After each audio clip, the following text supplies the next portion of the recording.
अस्सलाम वालेकुम my dear students, उम्मीद करती हूँ कि आप सब खैरियत से होंगे। This is professor Iman. Today is lecture number 4 और उम्मीद करती हूँ कि लेक्चर नंबर 1, 2, 3 तो आपको प्रिपेयर हो चुका होगा, उसके नोट्स भी तैयार हो चुके होंगे। अब चैप्टर नंबर 4 का लेक्चर नंबर 4 चैप्टर नंबर 1 का लेक्चर नंबर 4 स्टार्ट करने लगी हूँ, जो कि टॉपिक है file types from functional point of view. अब हमने पढ़ना है फंक्शनल पॉइंट ऑफ व्यू से कि हम उसको किस तरह से फंक्शनल पॉइंट ऑफ व्यू से हम अपने डाटा को सेव कर सकते हैं, कौन सा सॉफ्टवेयर यूज़ करते हैं, किस तरह की हमारी फ़ाइल एक्सटेंशंस होती हैं। जैसे कि वेल फाइल एक्सटेंशन क्या होती है तो ये मैं पिछले लेक्चर में आपको बता चुकी हूँ। अब मेरा बच्चा, आपका जो टॉपिक है वो है डाटा फ़ाइल, कि आप डाटा जब सेव करते हो तो उसकी कौन कौन सी फ़ाइल्स बन सकती हैं, कौन सा सॉफ्टवेयर किस फ़ाइल के लिए होता है और कौन सी फ़ाइल टाइप और कौन सी फ़ाइल एक्सटेंशन लगती है। A type of file that contains data, ऐसा फ़ाइल जो आपका डाटा कॉन्टेन करता है उसे कहते हैं डाटा फ़ाइल। यानी अब आप देखें, फॉर एग्ज़ाम्पल आपने अपना डाटा स्टोर किया हुआ है, कुछ भी डाटा में आपके डॉक्यूमेंट्स, ऑडियो, वीडियो, आपके पिक्चर्स, सारी चीज़ें आपके डाटा में आ जाती हैं। Data files are created by the software being use. अब जब भी आप डाटा किसी को क्रिएट करते हो तो उसमें क्या होता है कि आपका सॉफ्टवेयर, अब सॉफ्टवेयर कौन सा होता है वो बेटा नोटपैड हो सकता है, वर्ड प्रोसेसर हो सकता है, स्प्रेडशीट हो सकती है, डेटाबेस हो सकता है। ये सारे मैंने जो आपको पिक्चर में दिए हैं ये सारे मेरा बच्चा ये आपकी सॉफ्टवेयर है, ठीक है। अब आपकी मर्ज़ी है, ये आप पे डिपेंड करता है कि आप कौन सा डाटा यूज़ कर रहे हो और कौन सा सॉफ्टवेयर उस पर इम्प्लीमेंट होगा। Different software store data in the data file using different formats. ये आपको पता है, डिफरेंट सॉफ्टवेयर्स होते हैं जो डाटा को स्टोर करते हैं यूजिंग डिफरेंट फॉर्मेट्स। अब डिफरेंट फॉर्मेट्स का क्या मतलब है मेरा बच्चा, हर डाटा की डिफरेंट साइकी होती है, डिफरेंट फाइल होती है, ठीक है। अब आप फॉर एग्जांपल देखें, अब नोटपैड है, नोटपैड आपके पास सॉफ्टवेयर है, वो टेक्स्ट फाइल होती है, उसमें आप सिर्फ टेक्स्ट को यूज़ कर सकते हैं, स्टोर कर सकते हैं। तो ये आपकी डिफरेंट सॉफ्टवेयर है जो डिफरेंट डाटा को स्टोर करती है। उसके बाद data file is generally open in the same software which is created. Yes, अब आपने अगर कोई इमेजेस फॉर्म में इमेजेस डाटा डाउनलोड किया हुआ है या स्टोर किया हुआ है या बना रहे हैं तो बच्चा आप वही सॉफ्टवेयर यूज़ करोगे, यानी कि इमेज प्रोसेसर।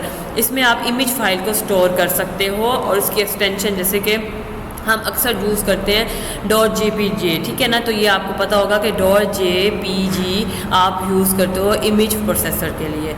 उसके बाद है it can also be open in different software supports the format of data file. हाँ जी, अब जब आपने सेम सॉफ्टवेयर में सेम डाटा स्टोर किया है तो एग्जैक्टली बात है कि आप उसको ओपन भी उसी सॉफ्टवेयर में करोगे। फॉर एग्जांपल मैं कहती हूँ आपने एक सैलरी शीट बनाई है, अब सैलरी शीट आप उसी सॉफ्टवेयर में ओपन करोगे, एक्सेल में ओपन करोगे जो अब आपने उसको बनाना यानी क्रिएट करना शुरू किया था।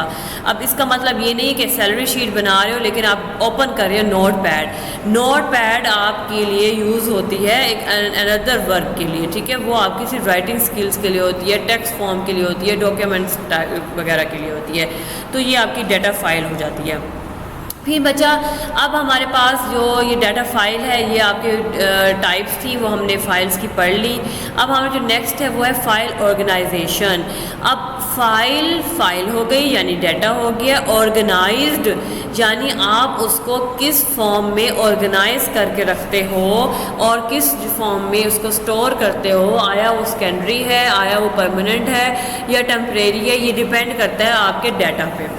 File organisation means a technique for physical arranging records of file. यानी आपके पास एक ऐसी टेक्निक होती है जो फिजिकली आप उसको अरेंज करके स्टोर कर सकते हैं। फॉर एग्ज़ाम्पल आपके पास डिफरेंट टाइप ऑफ डाटा है, अब आपने उसको स्टोर करना है। अक्सर अगर देखा जाए मेरी तरह के हों तो मैं तो डिफरेंट डेस्कटॉप पे स्टोर करती रहती हूँ। जैसे कोई डाटा होता है मैं सेव कर लेती हूँ, मैं कोई फ़ाइल नहीं बनाती। कुछ ऐसे लोग भी होते हैं जो एक आपका एक प्रोग्राम का नेम लिखते हैं, फ़ाइल नेम स्टोर करते हैं, उसको सीक्वेंस वाइज उसमें डाटा स्टोर करते हैं। तो बच्चा file organisation is a technique, बार बार इसको रिपीट कर रही हूँ, इज़ अ टेक्निक, ये आपको MCQs में भी पूछते हैं कि फाइल ऑर्गेनाइजेशन इज़ वर्ड, तो आपको पता होना चाहिए बच्चा टेक्निक है जिसमें आप रिकॉर्ड को स्टोर कर सकते हो। अब टेक्निक नंबर 1 है वो है सेक्शन आपके सिक्वेंशियल का मतलब है सीक्वेंस वाइज, यानी सीक्वेंस वाइज अरेंजिंग करना डाटा को।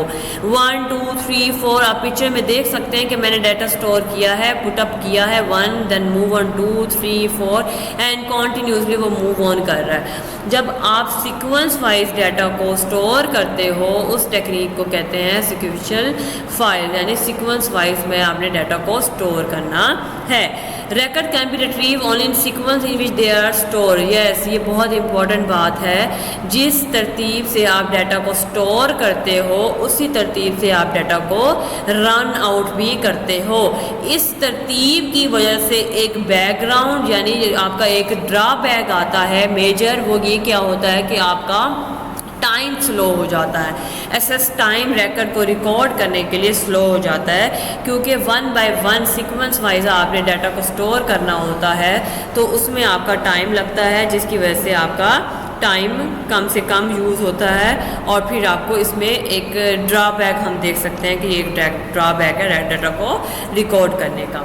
उसके बाद बेटा आ जाता है डायरेक्ट और रैंडमली।